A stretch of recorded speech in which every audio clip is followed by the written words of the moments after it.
마음과 다듬고 찬송가 23장 부르심으로 하나님 앞으로 함께 나아갑니다. 찬송가 23장입니다.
그는 실로 우리의 질고를 지고 우리의 슬픔을 당하였거늘 우리는 생각하기를 그는 징벌을 받아 하나님께 맞으며 고난을 당한다 하노라.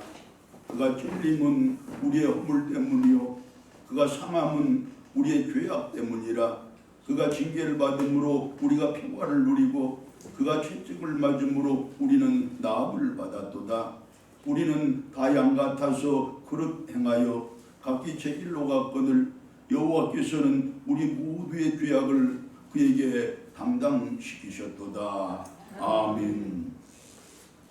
사도신경으로 신앙 고백드립니다. 나는 전능하신 아버지 하나님 천지의 창조주를 믿습니다. 나는 그의 유일하신 아들 우리 주 예수 그리스도를 믿습니다.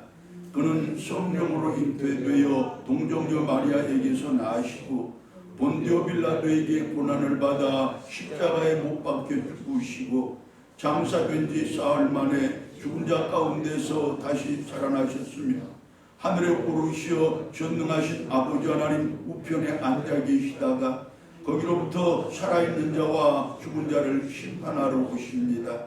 나는 성령을 믿으며 거룩한 공교회와 성도의 교제와 죄를 용서받는 것과 몸의 부활과 영생을 믿습니다. 아멘. 교동문 129번입니다. 129번 종료주일 교동문 서로 나누겠습니다.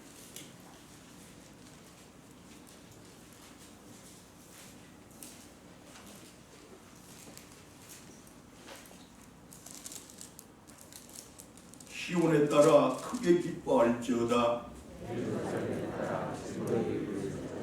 보라, 내 왕이 내게 임하시나니 그는 공의로우시며 구원을 베푸시며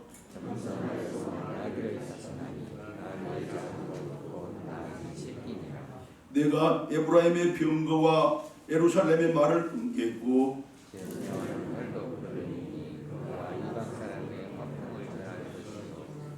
그의 통치는 바다에서 바다까지 이르고 앞에서 가고 뒤에서 따르는 무리가 소리 높여 이르되 주의 이름으로 오시는 이여 가장 높은 곳에서 호산나 하더라. 아멘. 찬송가 150장 같이 부릅니다. 찬송가 1대 50장 같이 부릅니다.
배웅권 집사님 기도 인도하실 때 우리가 함께 기도드립니다.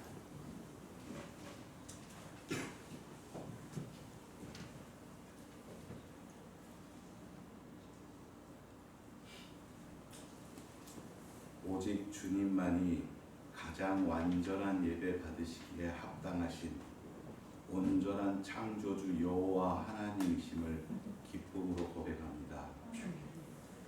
수많은 사람들 중 아무 공로 없는 저희를 택하시고 구원하셨으며 또 귀하고 복된 주의를 허락하시고 저희를 부르셔서 예배드리도록 허락하신 주님께 감사드립니다. 그러나 주님, 지금까지의 수많은 좌절과 기도, 다짐 등에도 불구하고 저희는 늘 탐심과 게으름, 절제하지 못함, 사랑 없음으로 셀 수 없이 넘어졌으며 주님 앞에서 단 한순간도 온전한 성결로 살아오지 못했음을 부끄러움과 두려움으로 고백하고 예수님의 보혈을 믿는 믿음으로 용서해 주시길 구하오니 세상을 향하였던 우리의 발걸음을 주님께로 다시 되돌려 주시고 씻겨 주시옵소서. 사랑하는 주님, 주님 앞에 간절한 소망이 있습니다. 비록 저희의 모습으로는 주님께 간구할 수조차 없지만 주님이 피로 세우신 주님의 몸된 교회이기에 그런 교회를 주님의 몸으로 여기지 못하고 살아왔던 저희의 어리석고 죄된 삶이 너무 부끄럽고 죄송하기에 감히 주님 앞에서 모두가 주님 뜻에 합당하게 행하는 성도들로 가득한 저희 교회가 되게 해 주시라고 간구하고 소망하오니 크신 은총 베풀어 주셔서 저희 교회를 주님의 눈동자가 머무르는 교회, 주님의 친밀하심이 언제나 머무르는 교회, 주님의 가장 기뻐하시는 도구 되어지는 교회로 삼아 주시옵소서. 먼저 구하오니 저희가 드리는 예배를 소생시켜 주옵소서.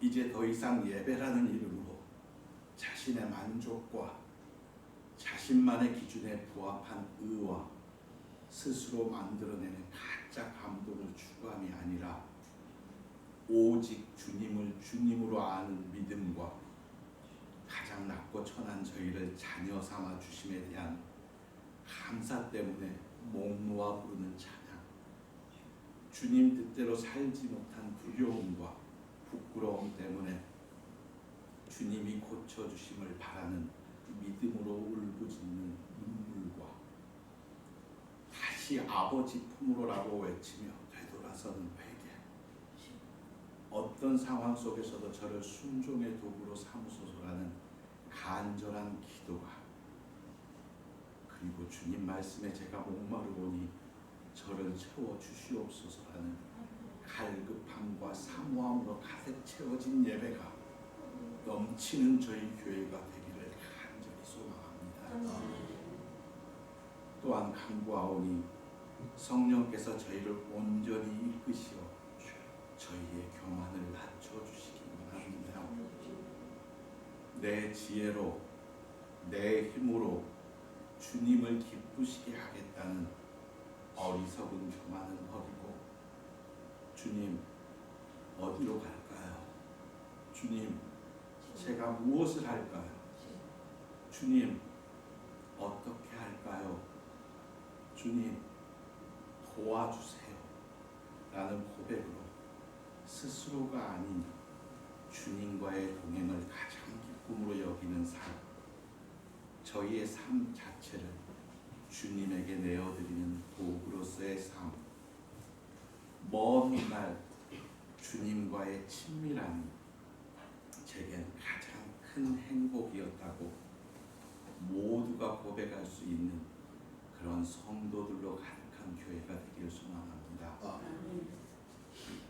또한 주님께 소원하오니 저희의 삶이 주님과 나누는 사랑과 감사가 되도록 이끌어 주시길 간구합니다. 의무감으로 형식적으로 하는 봉사와 전도가 아닌 모든 삶 속에서 주님이 함께 하심을 느끼며 의식적으로 하는 봉사가 아닌 봉사 그 자체가 주님과 나누는 사랑의 동행이었음을 깨닫게 하시고 저희 삶의 온전한 기쁨과 사랑이신 주님을 입으로뿐만 아니라 주님 닮아가는 모습으로 어지러운 세상 속에 전파하는 저희 교회가 되도록 주님 함께하여 주시옵소서. 참으로 어지럽고 흉흉한 세상이고 너무도 나약한 저희들입니다. 그러나 저희가 주님의 도우심으로 일어서고 주님의 도우심으로 이 세상에서 빛과 소금의 역할을 감당하고 또 주님의 도우심으로 온전하신 하나님께 너무도 합당한 신령과 진정으로 드리는 예배를 드리길 소원하고 주님께서 저희를 만나주시고 손 잡아주시고 안아주시길 간절히 소원하오니 마귀 틈타지 못하도록 지켜주시고 부끄러운 이 모습 그대로 드리는 저희의 예배를 흠양해 주시고 영광 받아 주시옵소서. 모든 영광 받으시기에 합당한 주님을 찬양하오며 예수님의 이름으로 기도드리옵나이다.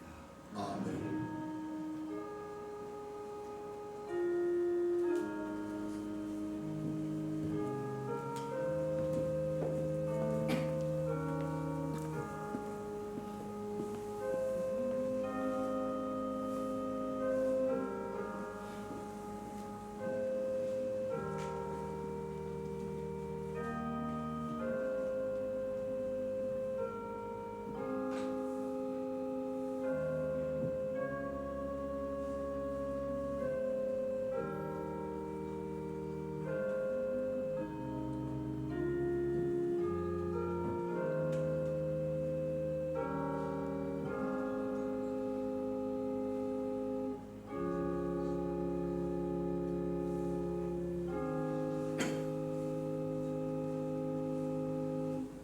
하나님의 말씀 사도행전 7장 17절로 36절의 말씀입니다.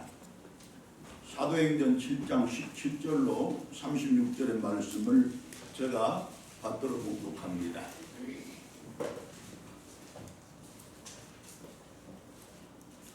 하나님이 아브라함에게 약속하신 때가 가까움에 이스라엘 백성이 애굽에서 번성하여 많아졌더니 요셉을 알지 못하는 새 임금이 애굽 왕 위에 오르매 그가 우리 족속에게 교활한 방법을 써서 조상들을 괴롭게 하여 그 어린 아이들을 내버려 살지 못하게 하려 할세.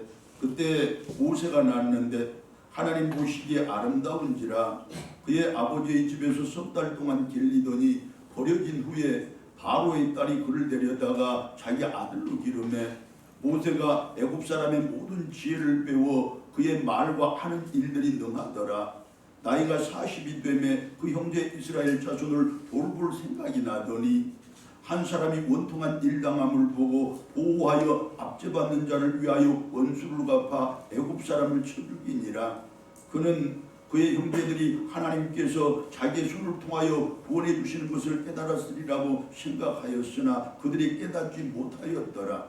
이튿날 이스라엘 사람끼리 싸울 때에 모세가 와서 화해시키려 하여 이르되 너희는 형제인데 어찌 서로 해치느냐 하니 그 동물을 해치는 사람이 모세를 밀어뜨려 이르되 누가 너를 관리와 재판장으로 우리 위에 세웠느냐?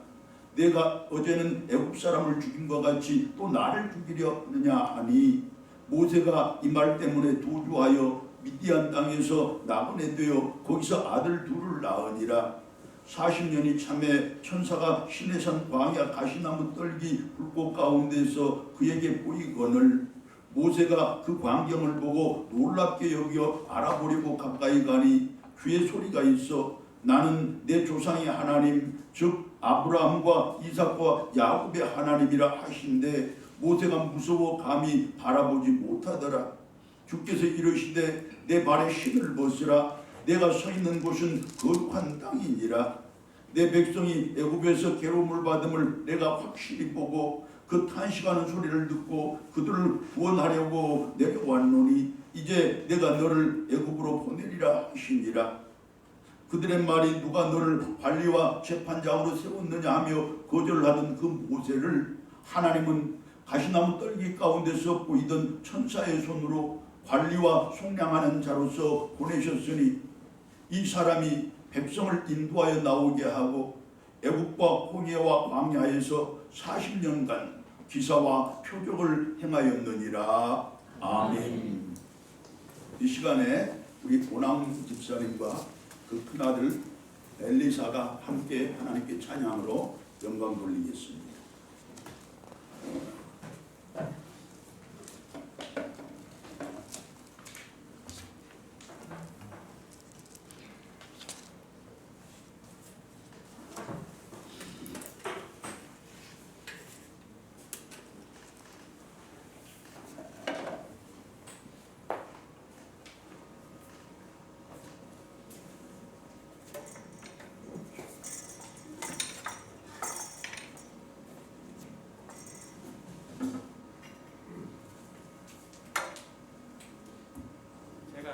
찬양이 좀 딸려서요.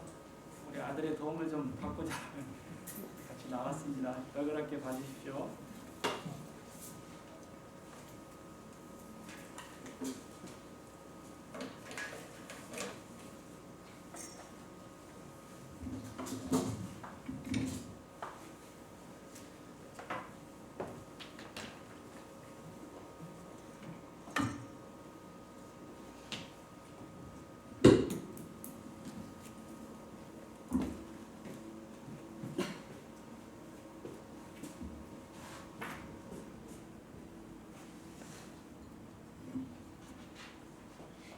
우리 아들이 기타 고수는 아닌데요.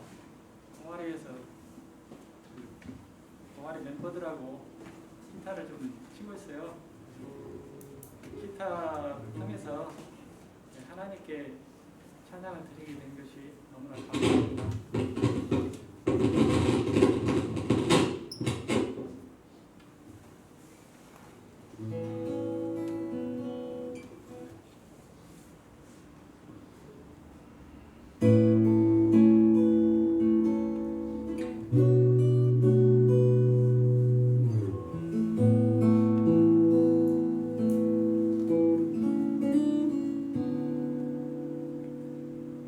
잊을 수 없네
바랍니다.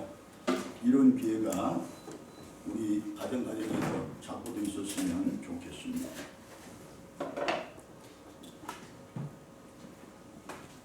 우리들의 삶의 터전은 그리고 그 이후에 세워진 모든 것들은 설령 그것이 성전이고 교회일지라도 가변적인 것이고 상대적인 것입니다. 즉 상황과 여건에 따라서 언제든지 변할 수 있는 것들이라는 말씀입니다. 비해서 우리와 함께 하시는 하나님은, 즉 우리들을 지키시고 인도하시며 공급하시는 하나님은 한순간도 우리들 곁을 떠나지 않는 분이십니다. 영원토록 변치 않는 분이시며 절대적인 분이시라는 말씀입니다. 결국 땅 위에 세워진 그 무엇이, 또한 이 세상의 그 어떤 것들이 아무리 중요하고 또 소중하다고 할지라도, 그러나 그 모든 것을 다 합쳐도 하나님 한 분보다 더 중요하거나 소중할 수 없다는 말씀입니다. 하나님께서만이 소중하고 중요한 분이시라는 뜻입니다. 여러분, 우리들 중에 혹시 내 운명에 팔려서 이 세상에 온 사람들이 있습니까? 돈에 팔려서 억지로 그 직장을 다니고 자신의 단점과 약점에 팔려서 지금의 그 대접을 받으며 그 수준으로 살아가고 있는 사람들 있습니까? 그렇게 누군가에게 또 무엇인가에 팔려서 자기의 인생과 삶을 노예로 살아가는 성도들은 없느냐는 말씀입니다. 그렇다면 이제 깨닫고 기억하시기 바랍니다. 인식하시되 이 마음의 비석에다 깊이 새기시기를 바랍니다. 우리는 누군가에게 팔려서 이 세상에 온 사람들이 아니라 영광의 하나님께서 당신의 영광을 위하여 이 세상에 보냄을 받은 사람들이라는 사실입니다. 즉 우리는 노예가 아니라 자주자라는 말씀이고, 그렇게 우리에게는 운명이 결코 걸림돌이 되지 못한다는 뜻이고, 돈도 그렇고 자신의 단점과 약점을 포함한 세상의 무슨 조건들도 마찬가지로 절대로 복음 들고 땅끝을 향하여 나아가는 우리들의 발걸음을 방해하거나 가로막지 못한다는 말씀입니다. 우리는 성도들이며 교회입니다. 우리들의 소명은, 그리고 절대적인 사명은 사람을, 곧 그들의 영혼을 우리의 삶 속으로 초청하는 것입니다. 다시 말하면 하나님의 품속으로 인도하는 것이라는 말씀입니다. 결국 힘써 전도해서 더 많은 영혼들을 구원하는 그 일이야말로 나와 우리들, 그리고 우리 교회가 이 땅에 존재하는 이유이자 목적이라는 말씀입니다. 그렇게 복음을 들고 땅끝까지 마침내 이루는 성도요 교회가 되어야 한다는 뜻입니다. 할렐루야. 스데반은 그때 죽음의 자리 한가운데서 그야말로 목숨을 걸고 이와 같은 설교를 했습니다. 말씀을 전하는 단어 하나하나를 선택할 때 신중하고 또 신중하게 선택했으면 물론입니다. 그처럼 목숨을 위협하는 죽음의 그림자가 내 목전에서 어린거리는 그 칼날 같은 위기 속에서도, 그러나 스데반은 한 점도 흔들리지 않았습니다. 조금도 위축되지 않았고 결코 주눅들지도 않았습니다. 오히려 지금 나를 주목하고 있는 이들에게, 또한 예수님을 십자가에 못 박아 죽인 모든 유대인들은 물론 아직 믿지 못하고 죽어가는 세상의 모든 사람들에게 기필코 복음을 전하고야 말겠다는, 마침내 그들을 구원하고야 말겠다는 결연한 의지가 활활 불타오르는 스데반이었습니다. 그리고 스데반의 설교는 오늘도 계속 이어집니다. 본문의 말씀은 아브라함과 및 요셉의 이야기를 통해서 우리들을 교훈했던 전편의 말씀에 이어서 모세의 이야기를 통하여 들려주시는 새로운 신앙의 교훈들입니다. 스데반은 편의상 모세의 일생을 40년씩 구분해서 세 부분으로 나누어 설명을 합니다. 이렇습니다. 먼저 17절로 22절까지의 말씀으로서 모세의 출생으로부터 바로의 궁정에서 애굽의 왕자로 살았던 때까지의 40년입니다. 다음은 23절로 29절까지의 말씀으로서 모세가 애굽에서 미디안 광야로 도망을 해서 거기에서 하나님의 훈련을 받았던 40년간입니다. 또한 30절로 36절까지의 말씀인 바 모세가 시내산 광야 가운데서 하나님의 부르심을 받고 그 후 출애굽의 영도자로서 그리고 민족의 지도자로서 살았던 40년간입니다. 자, 본문의 말씀은 먼저 17절에 하나님이 아브라함에게 약속하신 때가 가까우며라는 말씀으로 시작을 하고 20절에 그때에 모세가 났는데 라는 말씀으로 연결을 짓습니다. 즉 모든 때와 주관자는 하나님이시로되 그때는 전부 하나님의 약속과 서로 연결이 되어 있다는 교훈입니다. 여러분, 내 인생의 모든 때가 전부 하나님이 정한 것이로되 그때마다 하나님이 나에게 주신 약속이 있을 것이라는 말씀입니다. 그러니까 그때가 되면 하나님이 나에게 이런 약속을 주셨지 말씀을 통하여 깨달으며 그 약속의 말씀을 성취하기 위하여 믿음으로 살고 마침내 하나님이 약속을 이루어 주사 이 땅 가운데서 천국을 누리는 우리들이 되라는 그 말씀입니다. 하나님은 하란에 있던 아브라함을 부르시고 그를 가나안 땅으로 인도하셨습니다. 그러나 하나님은 가나안 땅에서 그에게 발붙일 만한 땅 한 평도 주시지를 않았습니다. 대신 그에게 하나님의 약속을 주셨습니다. 약속인즉 아브라함의 후손들이 400년 동안 애굽에서 나그네가 되어 종살이를 하게 될 것이며 그 후 큰 민족이 되어 가나안 땅을 유업으로 받게 될 것이라는 사실입니다.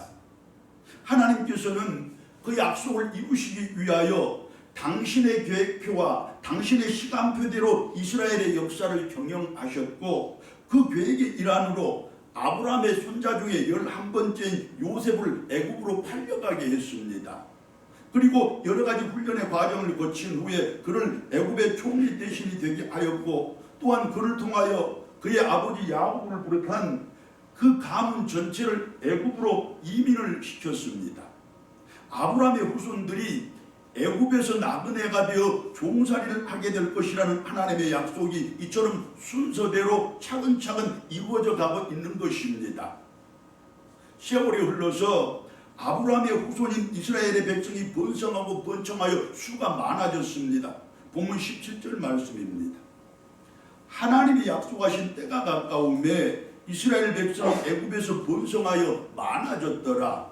자, 여기서 많아졌더라는 이 말은 플레디노라는 원어로 기록된 말인데 많아도 그냥 많은 것이 아니라 무엇인가를 누군가를 압도할 만한 엄청난 수의 무리라는 그런 뜻입니다. 아이고 저 숫자에 내가 어떻게 대항할 수 있겠어? 아이고 저 정도면 내가 물러서고 말아야지. 이렇게 말을 하지 않아도 상대방을 압도할 만한 그런 엄청난 숫자로 이스라엘 백성들이 불어났다는 그런 뜻입니다. 다시 말하면 요셉의 초청으로 애굽으로 이민을 간 야곱 가문의 식구는 이미 거기서 정착을 한 요셉의 아들들과 손자들을 다 합쳐도 75명밖에 되지 않았는데 400년의 세월이 흘러 하나님이 아브라함에게 약속한 때가 이르자 어느덧 애굽의 온 나라를 위협할 만한 마침내 그들을 압도할 만한 큰 숫자의 민족을 이루게 되었다는 뜻입니다. 그럼 그 400년의 세월이 아무 일 없이 평탄하게 그냥 흘러갔습니까? 아닙니다. 그것이 아니었습니다. 우리가 이미 살펴본 사도행전 7장 6절의 말씀이 분명하게 예고를 했듯이 괴롭고도 힘겨운 종살이가 그들을 기다리고 있었습니다. 하나님이 또 이같이 말씀하시되 그 후손이 다른 땅에서 나그네가 되리니 그 땅 사람들이 종으로 삼아 400년 동안을 괴롭게 하리라 하시니라. 하나님의 약속의 말씀이 그대로 이루어져서 요셉이 죽고 나자 애굽에는 요셉을 모르는 왕이 세워졌고 그 왕은 이스라엘 백성들이 번성하자 그 사실을 두려워한 나머지 이스라엘 백성들을 종으로 삼아버렸습니다. 그것도 모자라서 이스라엘 백성들의 번성을 막고자 하여 이스라엘 백성들 중에서 남자아이가 태어나면 모두 그 즉시 죽여버리라는 명령을 내리게 이르렀던 것입니다.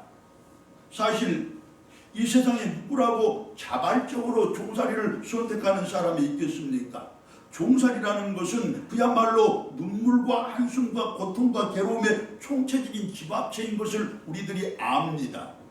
그때 이스라엘 백성들은 애굽의 속박과 압제하에서 그처럼 피눈물로 삶을 연명하고 있었으며 한숨과 고통과 괴로움 속에서 하루하루를 살아가고 있었다는 그 말씀입니다. 결국 본문 17절에서 언급한 하나님이 아브라함에게 약속하신 때와 20절에서 언급한 그때는 둘 다 모세가 태어날 때를 의미하는 말인데, 구체적으로는 이스라엘 백성들이 애굽에서 40년간의 종살이를 하고 있던 그 막바지의 때를 일컫는 것입니다. 그렇다면 여러분, 그 400년의 종살이를 하면서, 즉 그처럼 피눈물을 흘리면서 삶을 연명해 가면서 그렇게 한숨과 고통 속에서 하루하루를 살아가면서 이스라엘 백성들은 얼마나 많이 하나님께 기도를 드렸겠습니까? 얼마나 간절하게 하나님께 매달리고 또 매달렸겠습니까? 그야말로 몸부림치며 기도했을 것이고 땀이 피가 되도록 기도를 했을 것임이 분명합니다. 자, 그러면 그들의 그 간절함이, 그들의 그 몸부림의 기도가 자기들의 종살이를 400년에서 단 하루라도 줄어들 수 있게 했습니까?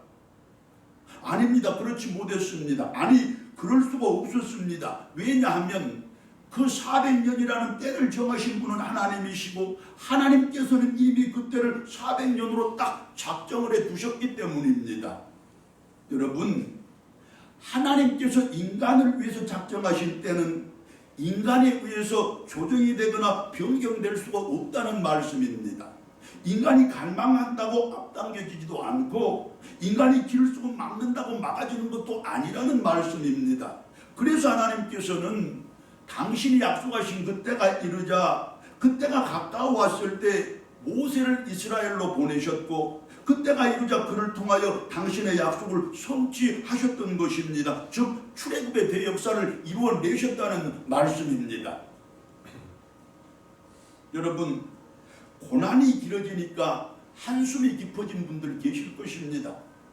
기다림이 길어지니 이제 기도에 힘을 잃은 성도들도 있을 것입니다. 몸부림에 괴롭고 간절함에 지쳐서 나도 모르게 원망과 불평이 높아진 성도들이라고 왜 없겠습니까? 그럼에도 불구하고 여전히 기도의 눈물을 흘리고 더욱 간절하게 하나님께 매달리는 성도들도 많을 것입니다. 여러분, 우리의 한숨이 더 깊어진다고, 우리의 몸부림이 더 간절해지고 우리의 원망과 불평이 더 높아진다고 해서 하나님께서 작정하신 우리 고난의 기간이 더 짧아지고 우리의 소원과 바람이 더 속히 이루어지는 것은 결코 아닙니다. 하지만 여러분, 그럼에도 불구하고 우리가 쉬지 않고 기도해야 하는 것은, 더 간절하게 매달리고 더 소리 높여 하나님께 간구를 해야 하는 것은, 하나님께서는 우리의 그 기도를 통로 삼아 고난을 이길 힘을 우리들에게 주실 것이기 때문입니다. 할렐루야. 우리의 한숨이 변하여 찬송이 되게 하고 마침내 승리의 그날까지 참고 견딜 만한 인내의 능력을 우리들에게 주실 것이기 때문입니다. 할렐루야. 그리고 또 한 가지 중요한 사실은 하나님의 우리들에 대한 변치 않는 생각은, 즉 그분의 영원한 우리들에 대한 계획은 우리들에게 평안과 미래와 희망을 주시는 것입니다. 더하여 우리가 구하고 찾으면 언제든지 우리를 만나 주신다는 것입니다. 에레미야 29장 11절로 13절의 말씀이 이렇게 증언을 합니다. 여호와의 말씀이니라. 너희를 향한 나의 생각을 내가 아나니 평안이요 재앙이 아니니라. 너희에게 미래와 희망을 주는 것이니라. 너희가 내게 부르짖으면, 내게 와서 기도하면 내가 너희들의 기도를 들을 것이요 너희가 온 마음으로 나를 구하면 나를 찾을 것이요 나를 만나리라. 할렐루야. 자, 이렇게 해서 하나님의 정하신 때가 이르자 드디어 모세가 태어났습니다. 그런데 본문의 말씀은 모세에 대해서 남다르게 특별한 평가를 합니다. 본문 20절입니다. 그때 모세가 낳는데 하나님 보시기에 아름다운지라. 여러분, 성경에 모세 말고 또 다른 누군가가 태어났는데 그 모습을 보시고 하나님이 아름답다고 그렇게 평가한 인물이 또 있습니까? 자, 여기서 아름답다라는 이 말은 하스테이오스라는 원어를 가진 말인데 그냥 아름다운 것이 아니라 하나님을 위하여 아름다운 것. 또 한 가지는 세상의 기준이 아니라 하나님의 가장 높은 기준으로 판단해도 아름다운 것, 그런 뜻입니다. 다시 말해 모세는 이스라엘 백성들에 대한 애굽의 학대와 핍박이 최고조에 달해있던 그 시기에 이스라엘 백성들의 고난과 고통이 한계치에 이른 그 시점에 그처럼 민족적으로 가장 슬프고도 적절한 그 시기에 태어났으되 그렇게 하나님께서 정하신 그때에 하나님께서 정하신 하나님의 가장 소중한 일에 쓰임받기 위해서 태어났다는 말씀입니다. 그래서 하나님 보시기에 아름다웠던 것입니다. 자, 그렇다면 여러분, 하나님 보시기에 아름답다는 그 말씀이 그때 모세에게만 특별하게 적용되는 말씀입니까? 아닙니다. 오늘을 믿음으로 살아가는, 또 이 시대를 모세로 살아가고자 힘쓰고 애쓰는 모든 믿음의 백성들에게도 그대로 적용되는 말씀이 바로 이 말씀입니다. 특히 사랑하는 우리 자녀들에게 해당하는 말씀입니다. 이제 우리 서로를 바라볼 때도 그렇고 특히 사랑하는 내 자녀들을 바라볼 때는 더욱더 하나님의 마음과 그 눈으로 바라보는 성도들 되시기를 바랍니다. 사랑 가득한 눈으로 그들을 바라보라는 그 뜻입니다. 그리할 때 세상에 그 누구와도 비교할 수 없는, 세상에 그 어떤 것과도 비교할 수 없는 가장 아름다운 사람을 그에게서 볼 수가 있게 될 것입니다. 그리고 우리의 눈에 보이는 그대로 하나님께 가장 소중하게 그리고 가장 크게 쓰임을 받게 될 줄로 믿습니다. 할렐루야. 사랑하는 여러분, 결국은 우리들도 그렇고 사랑하는 우리 자녀들도 마찬가지로 하나님 보시기에 아름답게 태어났다는 말씀입니다. 가장 적절한 시기에 이 세상에 태어났으며 하나님의 가장 귀한 일에 가장 크게 쓰임받도록 하기 위하여 하나님이 이 시대와 사회 속으로 우리를 보내고 사랑하는 우리 자녀들을 보내셨다는 그 말씀입니다. 믿으시면 아멘. 아멘. 그런 눈으로 우리 서로를 쳐다보고 우리 자녀들을 바라보아 저들에게서 진정 아름다운 모습을 발견할 수 있기를 바라고, 우리가 보는 그대로 우리도 그렇고 우리 자녀들도 마찬가지로 하나님의 가장 귀한 일에 가장 크게 쓰임받는 놀라운 은혜가 세세토록 있기를 간절한 마음으로 축원합니다. 아멘. 모세가 태어남으로써 하나님의 이스라엘 구원 계획은 한 걸음 더 진전이 됐습니다. 아니, 시작이 반이라고 했으니까 이미 반이 성취된 셈 아닙니까? 그럼 그렇게 태어난 그 후에 모세는 어떻게 되었습니까? 애굽왕 바로의 명령에 따라서 태어난 즉시 죽임을 당해야만 했으나 모세야말로 하나님이 보시기에 아름다운 사람이라는 그 사실을, 다시 말해 모세는 하나님께 가장 크고 귀하게 쓰임받을 그분의 역사적인 도구가 될 것이라는 그 사실을 믿음의 눈으로 볼 수 있었던 그 부모에 의해서 죽임을 면했고 석 달 동안 몰래 길러졌으며 이제 더 이상 숨길 수가 없는 지경에 이르자 마침내 하나님의 손에 맡겨졌습니다. 본문 20절과 21절입니다. 그의 아버지 집에서 석 달 동안 길리더니 버려진 후에 바로의 딸이 그를 데려다가 자기 아들로 기르매.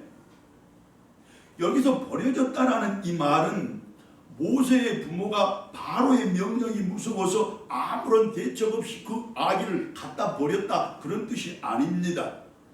우리가 잘 알고 있는 그대로 더 이상 자기들이 모세를 숨겨 기를 수 없게 되자 그 부모들은 자기들이 할 수 있는 모든 방법을 총동원해서 모세를 하나님의 손에 맡겼음을 성경은 분명하게 증거를 하는데, 그 말씀이 출애굽기 2장 1절부터 10절까지의 말씀입니다. 제가 몇 구절만 발췌를 해보겠습니다. 더 숨길 수 없게 되매 그를 위하여 갈대 상자를 가져다가 역청과 나무진을 칠하고 아기를 거기 담아 나일강과 갈대 사이에 두고 그의 누이가 어떻게 되는지 알려고 멀리 섰더니 바로의 딸이 그에게 이르되 이 아기를 데려다가 나를 위하여 젖을 먹이라. 내가 그 삭슬을 주리라. 그 아기가 자라매 바로의 딸에게로 데려가니 그가 그의 아들이 되니라. 그가 그의 이름을 모세라 하여 이르되 이는 내가 그를 물에서 건져내었음이라 하였더라. 자, 바로의 딸이 모세를 데려다가 이렇게 말을 하는데, 이 말은 아네이라토라는 원어로 기록된 말로서 그 자체로 양자로 삼았다, 그런 뜻입니다. 그냥 데리고 가던 그 순간에 이미 내 아들을 삼겠다는 작정이 그 공주에게 있어 모세를 데리고 갔다, 그런 뜻입니다. 즉 모세가 나서 살고 몰래 길러졌으며 버림을 당하고 또 건짐을 받아 공주의 아들이 되고 그렇게 애굽의 왕실에서 자라나게 된 그것은 전적으로 오묘하고도 가늠할 수 없는 하나님의 은혜와 섭리의 신비일 뿐이었지 사람의 공로는 전혀 없었다는 것입니다. 즉 사람이 무슨 계획을 세우고 어떤 국리를 할지라도 그 계획과 국리를 직접 경영하시는 분은 하나님이시라는 말씀입니다. 결국 모세가 태어나서 자라난 전 과정은 인생의 여정을 한치의 어긋남 없이 주관하시고 그 삶의 모든 단계를 한 번의 오류도 없이 섭리하신 하나님의 은혜의 손길에 힘입었다는 말씀입니다. 여러분, 인생을 비틀비틀 걷다 보니 힘이 없습니다. 삶에 부족한 것이 많다 보니 왜 괴롭지 않습니까? 그러다 보니 하나님이 내 인생은 이겨버렸나? 하나님이 내 삶은 간섭하지 않으시나? 이렇게 혹 생각하고 계실지 모르겠지만 그러나 그렇지 않다는 것입니다. 하나님은 우리들 한 사람 한 사람 인생의 전 여정을 한치의 오차도 없이 한치의 어긋남도 없이 지금 주관하고 계시며 우리의 삶의 모든 단계를 전혀 오류가 없이 섭리하고 계신다는 사실입니다. 그 사실을 믿으시고 지금 내 가는 길이 하나님이 인도하시는 길이고 지금 내 하는 일이 하나님의 영광을 위한 일이라는 사실도 이 시간을 통하여 덤으로 기억하시기를 바랍니다. 보십시오 여러분, 나일강이라는 한없이 그 큰 강가에 종이배처럼 떠있는 작고 초라한 갈대상자 안에 담긴 이름도 없는 그 종의 자식에게 어떻게 그런 치밀한 구원의 역사가 일어날 수 있었던 것입니까? 대답은 자명합니다. 무소부지하신 하나님께서 사랑의 눈길로 세상을 두루 살피고 계셨으며 전지전능하신 하나님께서 그 크고 위대한 능력을 전적으로 모세에게 베풀어 주셨기 때문입니다. 그러면 하나님은 모세에게 왜 그처럼 크고 놀라운 은혜를 베풀었습니까? 왜 그를 그처럼 구원하셨으며 무엇 때문에 그를 애굽의 왕궁에서 자라게 하셨느냐는 말씀입니다. 본문 22절이 그 대답을 합니다. 모세가 애굽 사람의 모든 지혜를 배워 그의 말과 하는 일들이 능하더라. 당대 세계 최고 최대의 제국 애굽은 세계 문명의 요람이었고 최강의 군대를 보유한 명실공히 세계사의 중심이며 주역이었습니다. 그때 애굽의 왕궁에서 모세는 왕자의 신분으로서 교육을 받았던 것입니다. 그리고 그 교육의 내용이 중요한데 한 국가를 다스리는 데 필요한 죄양학은 물론이고 백성들을 통솔하고 지도하는 데 필요한 행정학과 군사학 등이 총망라된 요즘 말로 쓰면 융합 인재를 기르기 위한 종합적인 학문이었다는 말씀입니다.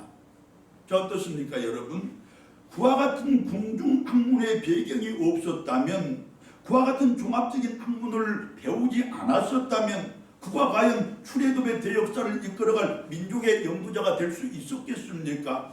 다시 말해서 장정만 60만 명을 포함한 200여만 명의 대군중을 40년간이나 제대로 통솔할 수 있었겠느냐는 말씀입니다. 그것도 험하고 거친 광야의 여정 속에서 불평과 불만이 가득한 믿음 작은 그 백성들을 이끌어가면서 말씀입니다.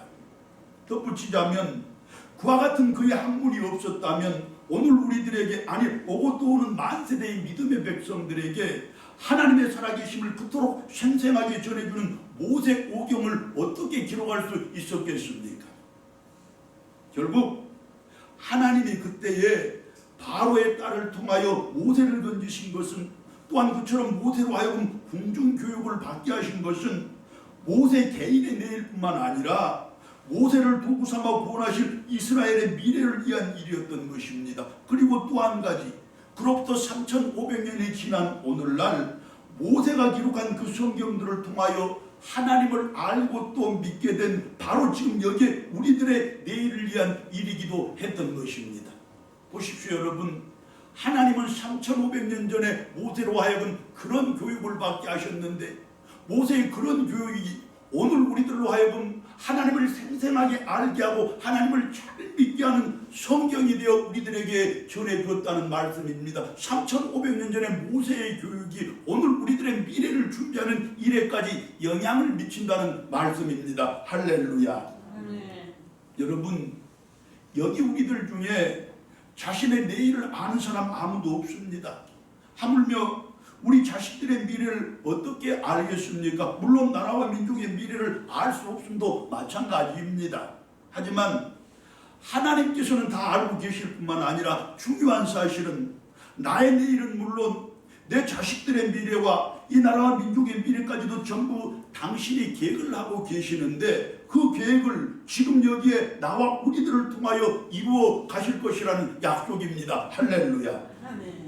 여러분, 사방을 둘러보아도 희망이라고는 도무지 보이지 않았던 당시의 이스라엘 백성들을 위하여 아무리 살펴보아도 소망이라는 그 감성조차도 찾아볼 수 없었던 그들을 위해서 그들이 볼 수 없고 그들에게는 보이지 않았던 애굽의 왕궁에서 모세를 통하여 그 희망과 소망을 치밀하게 준비하고 계셨던 하나님이심을 우리가 다시 한번 기억할 필요가 있습니다.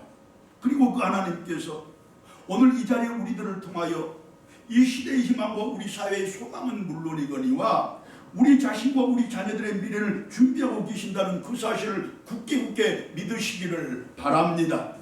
그 믿음 가운데서 내가 쓰임받을 그날을 잘 준비하시되 사랑으로, 섬김으로, 나눔으로, 성실함으로 그리고 주일 성수와 복음 전도와 기도와 말씀 묵상 등으로 준비하시기를 바랍니다. 우리가 그렇게 준비될 때 우리들을 통하여 희망이 가득한 이 시대에 오늘을 이루어 주실 것이고 소망이 넘친 우리 사회의 내일을 이루어 주실 뿐만 아니라 나와 우리 자녀들의 내일도 희망이 넘치고 소망이 가득한 그 복된 인생을 살아가는 놀라운 은총이 더하여 질 것입니다. 할렐루야. 자, 그러면 그와 같은 궁정교육만으로 하나님께 쓰임을 받을 사람으로서 모세의 준비가 다 끝난 것입니까? 아닙니다. 하나의 교육과정이 더 남아있었으니 다름 아닌 광야의 훈련이었습니다. 본문 29절 이하입니다. 모세가 도주하여 미디안 땅에서 나그네가 되어 거기서 아들 둘을 낳으니라. 40년이 참에 천사가 시내산 광야 가시나무 떨기 불꽃 가운데서 그에게 보이시더라. 모세가 왜 미디안 광야로 도망을 갔는지 그리고 그 후에 무슨 일이 어떻게 겪게 되었는지 우리가 대강은 다 알고 있습니다. 다만 한 가지, 하나님께서는 그를 왜 그 광야로 보내신 것입니까? 하나님께서는 그가 오직 하나님만을 바라보는 훈련을 시키고자 했던 것이고 또한 때를 기다릴 줄 아는 사람으로 만들고자 했던 것입니다. 그렇습니다. 광야는 물 한 모금을 얻기 위해서도 하나님을 바라보아야 하는 것이고 풀 한 포기를 찾기 위해서도 하나님께 의지할 수밖에 없는 것입니다. 그렇게 자신의 안위는 물론 생명까지도 오직 하나님께 의지하고 입탁할 수밖에 없는 그것이 바로 광야라는 말씀입니다. 그리고 하나님께서는 그로 하여금 그곳 광야에서 4개월도 아니고 4년도 아니고 그렇다고 10년도 아닌 무려 40년을 인내하게 하시지 않았습니까? 기다리되 인간의 계산으로 한 인간의 때를 기다리는 것이 아니라 하나님의 계획에 따른 하나님의 때를 기다릴 줄 아는 그것이 바로 하나님께 크고 귀하게 쓰임받을 사람으로 준비되는 조건임을 그렇게 하나님은 모세에게 가르쳐 주셨던 것입니다. 사랑하는 여러분, 하나님만을 바라보는 그 가운데서 그리고 하나님의 때를 기다릴 줄 아는 그 가운데서 우리가 믿음을 확인시켜 드릴 수 있는 것이며 그 믿음을 보신 하나님께서 우리를 귀하고 복된 일에 크게 사용하실 줄로 믿습니다. 잘 기다려내시되 하나님만을 보고 살아가는 우리들 되시기를 이 시간을 통하여 간절하게 소망합니다. 사랑하는 여러분, 인생의 문제 앞에 섰을 때 세상에 이곳저곳 이제 눈 돌리지 마시기 바랍니다. 사람의 이 방법 저 방법을 궁리할 필요도 없습니다. 눈을 들어 하나님 바라보시기 바랍니다. 아니 오직 하나님만 바라보시기를 바랍니다. 그리고 말씀 속에서 답을 찾기 바랍니다. 또한 삶의 문제에 직면했을 때 내가 때를 정해놓고 그 때를 기준으로 너무 조급해하지도 마시기 바랍니다. 모든 문제는 하나님의 때를 따라 풀리는 것이고, 그리고 그때는 오직 하나님께서 정하시는 것이기 때문입니다. 이제 날마다 광야에 서 있는 때가 되시기를 바라고, 그 마음과 자세로 하나님만을 바라볼 때 지금 서 있는 그곳이 바로 가나안 복지가 될 것입니다. 이제 일마다 하나님의 때를 적용하시는 성도들 되시기를 바랍니다. 잠잠히 그분의 뜻을 기다리면서 그분의 방법대로, 그분의 시간표대로 그분과 함께 내 문제를 풀어가시라는 말씀입니다. 그 어떤 문제도 더 이상 문제가 되지 않는 놀라운 은혜가 우리 가운데 임할 줄로 믿습니다. 아멘. 사랑하는 성도 여러분, 오늘은 종려주일이고 이번 주간은 고난주간입니다. 우리 믿음의 눈을 가지고 예수님의 십자가를 다시 한번 바라봅시다. 그 심정으로 그분의 보혈을 다시 한번 기억합시다.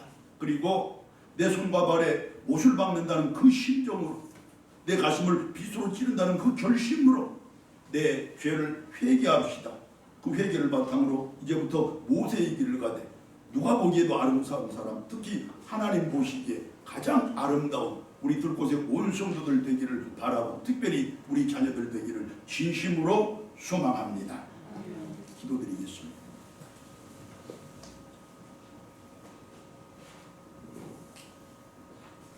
하나님 감사합니다. 하나님의 때를 기다릴 줄 아는 저희들 되게 도와주시고 하나님만을 바라보며 살아가는 믿음을 허락해 주셨으니 감사합니다. 이제 그 믿음으로 이 세상을 넉넉히 승리하는 저희들 되게 도와주시되, 하나님의 때가 이르러 마침내 내가 하나님께 가장 귀하게 쓰임받고 사랑하는 우리 자녀들이 하나님께 가장 크게 쓰임받는 그 놀라운 은혜 저희들 다 있게 하여 주시옵소서. 하나님, 우리들과 우리 교회로 이 시대와 사회 속에 희망이 넘치는 귀한 복이 있게 하시고 미래가 소망으로 가득 채워지는 놀라운 역사도 더하여 주시옵소서. 우리 주님 예수 그리스도의 이름으로 기도드리옵나이다. 아멘.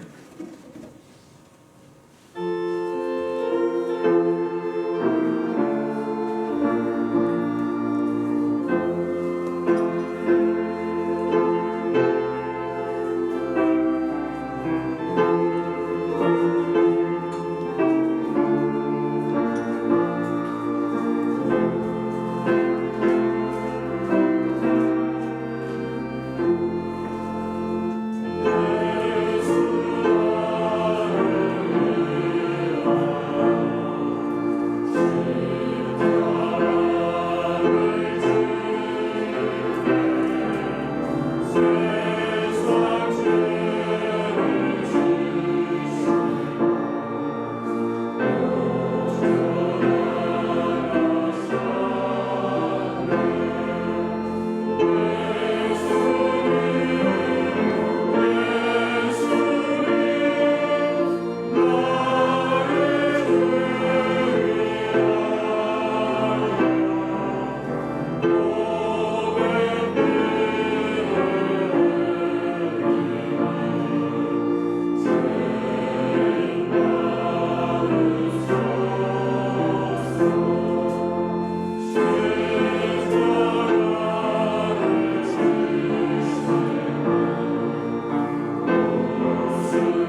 감사합니다. 저희들도 예배 가운데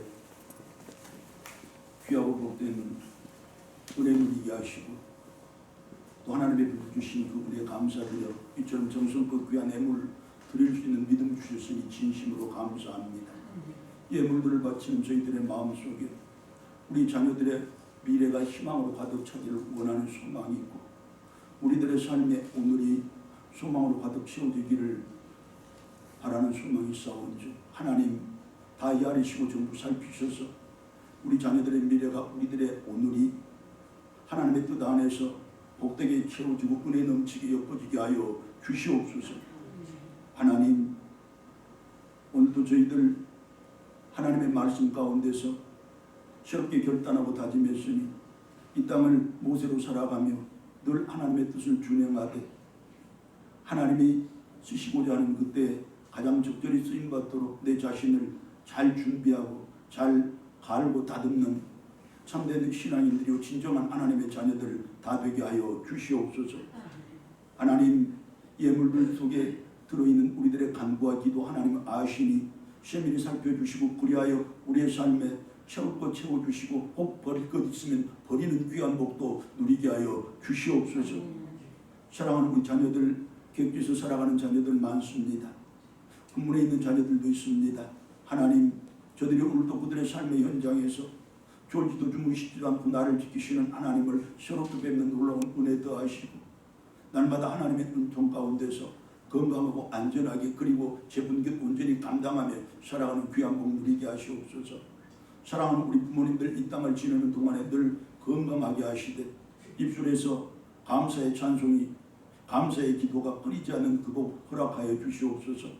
하나님 우리 교회가 이처럼 교회되기 위해서 당신의 많은 일꾼들이 여러 가지 모양으로 헌신을 합니다.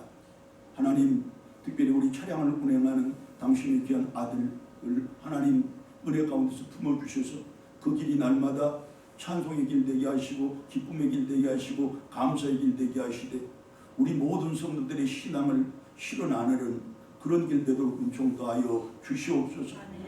날마다 교회를 살피며 땀 흘리는 성도도 있고 또 이 모양 저 모양 여러 가지 모양으로 헌신하는 우리 성도들 많사온즉 하나님 일일이 기억하시고 세밀히 살피셔서 가장 합당하게 삶에 복주해 주시고 가장 적절하게 하나님 은혜를 베풀어 주시옵소서. 그리고 사랑하는 자녀들이 하나님께 가장 귀하고 크게 쓰임받는 그 복도 늘 확인하도록 은총 베풀어 주시옵소서.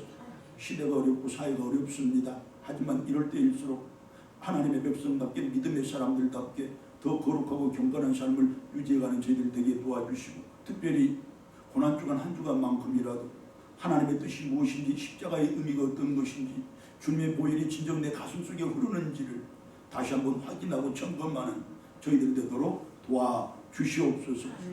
오늘도 우리 교회가 하나님께 영광 돌리고 우리 예배가 하나님께 기쁨 되도록 많은 당신의 일꾼들 여러 가지 모양으로 헌신하며 기도했으니 하나님 합당한 복 베풀어 주시옵소서. 아뢰지 않는 것들까지도 전부 이루실 우리 주님 예수 그리스도의 이름으로 감사기도 드리옵나이다. 아멘.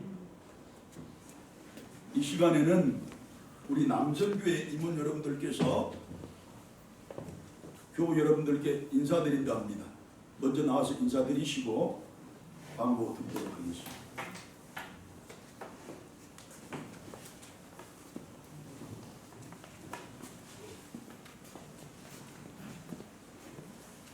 인사드리실 때 힘찬 격려박수 보내주시기 바랍니다. 여러분들이 기도해 주시사 우리 남성교회가 우리들 국교의 든든한 버팀목 되도록 해주시고 날로 부흥하고 발전해서 이제 우리 교회뿐만 아니라 순천의 모든 교회, 이 나라의 모든 교회를 짊어지고 나갈 그런 우리들 국교회의 남성교 될 수 있도록 함께 힘써 주시고 함께 기도 더해 주시기를 부탁드립니다. 다시 한번 박수로 격려해 주십시오.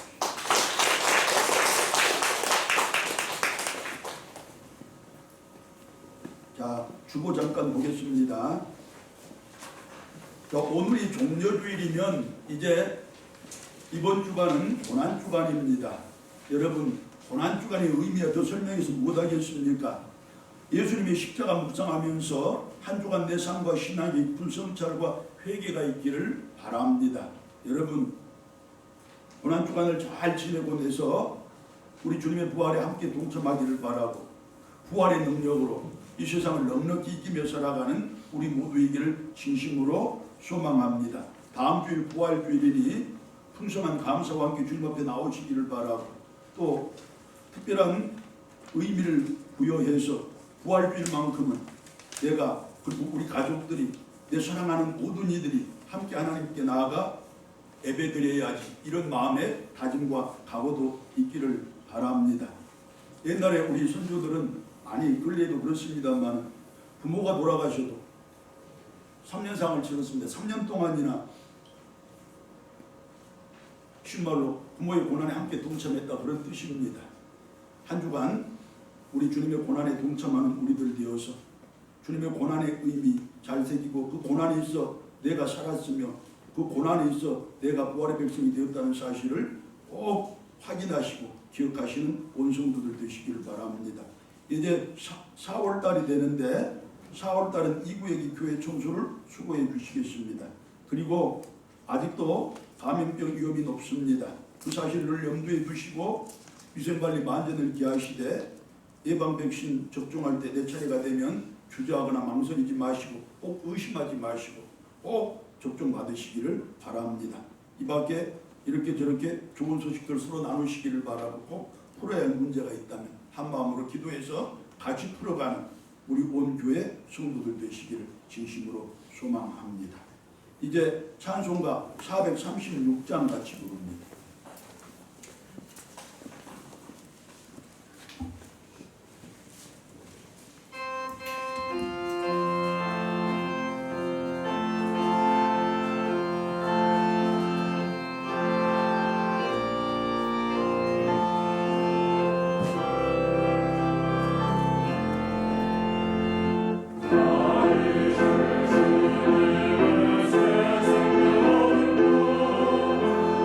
내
그리스도의 은혜와 하나님 아버지의 크고 놀라우신 사랑과 성령님의 교통하심과 인도 보호하심이 오직 하나님만 바라보며 항상 하나님의 때를 기다려 하나님의 일꾼으로서 가장 크게 쓰임받기를, 가장 귀하게 쓰임받기를 소망하고 다짐하는 모든 믿음의 백성들과 그 가정들과 특별히 사랑하는 자녀들 나아가는 길에 이 나라와 민족의 역사 위에 복음 전도자들과 저들의 사역의 현장 가운데 거룩한 날 거룩한 예배를 드리는 모든 교회들 위에 이제부터 영원토록 함께하옵기를 간절히 축원하옵나이다. 아멘.